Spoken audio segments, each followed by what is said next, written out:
Welcome to this stoichiometry video brought to you by the internet. So with this first practice problem, hopefully you printed them out, maybe you've given this one a shot, or you just want to follow along to see how I do it.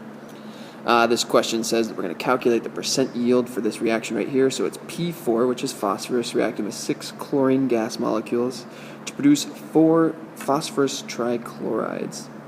So the question says if 75 grams of phosphorus react with excess chlorine gas to produce 111 grams of phosphorus trichloride. So the question's asking us for percent yield. Percent yield, remember, is percent yield. So that is equal to the actual divided by the theoretical.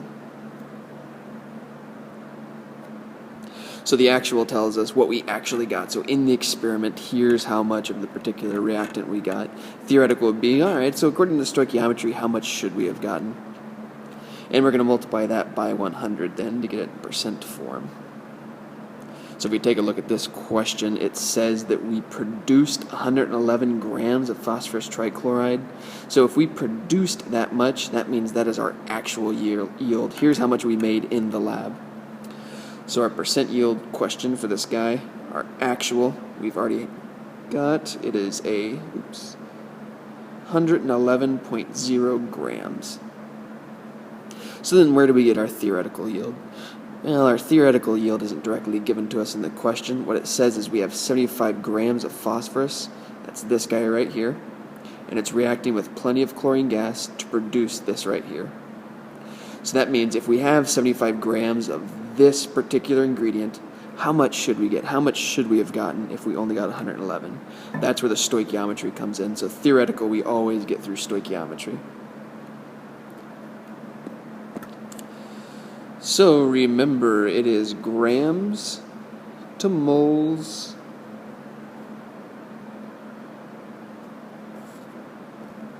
to moles. And then at this point, we're going to be switching to moles again and to grams. So for this particular question, when we make this jump from moles to moles, we're switching from a known to an unknown. What is our known in this question? Our known is phosphorus. Right, we see that right there. We've got 75 grams of phosphorus. So over on this side, that's going to be P. And then what we're looking for is our unknown. And our unknown in this case, what we're trying to find is the amount of phosphorus trichloride that we're producing. So over on this side, we're going to be calculating the moles and grams of phosphorus trichloride. So let's go ahead and work this one out together. We have our given of 75 grams of phosphorus. That's P4.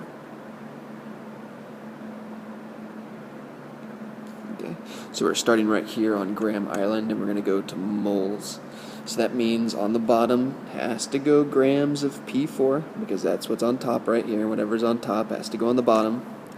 And on top is going to be where we're going. So we're going from gram island to mole island, and it's still moles of phosphorus. So that means on top we'll go moles of P.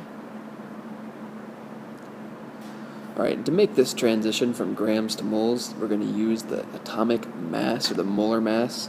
So for P4, which would be 4 phosphoruses, that would be 124 grams for every 1 mole. Now grams is going to, grams is going to cancel out grams, and we're left with moles, so we're sitting here on mole island. Now we're going to make the transition over to the moles of phosphorus trichloride. So we got to go another step. Moles of P on top, moles of P on the bottom. And if we are sitting right here at moles of P and we're going over here to moles of PCl3, that means on top is going to go moles of PCl3. So at this point, in order to figure out the mole ratio, that's where we come up here to this balanced equation. So moles of PCl3, let's find PCl3, oh, there it is right there.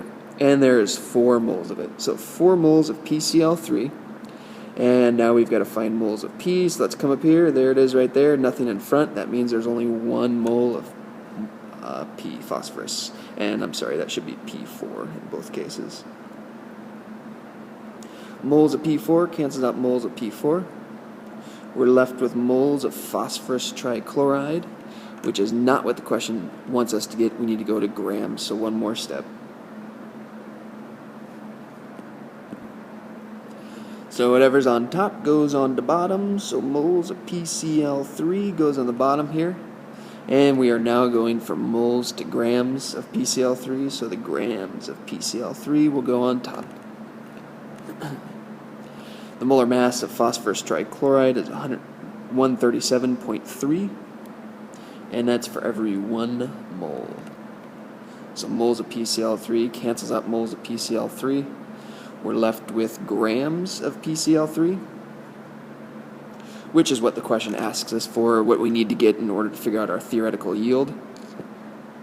So now we can use this equation to solve for PCl3 and figure out how many grams we, in theory, should have produced.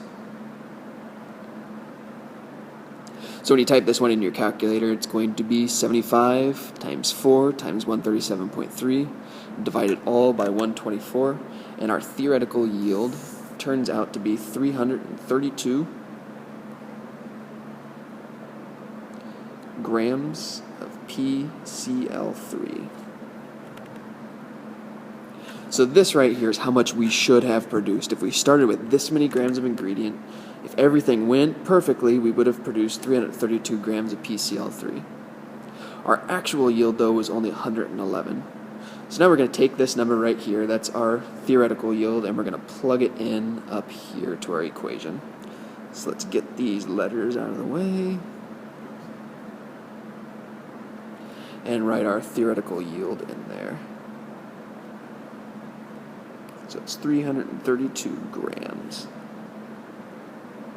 So then 111 divided by 332, that's our actual divided by our theoretical, comes out to be 33.4%. So that's a pretty low yield of phosphorus trichloride. We only got 33.4% of what we should have. Had we gotten 332 grams like we should have, that would have been 100%. But that right there would be our percent yield, and we could write a lab conclusion based upon that number.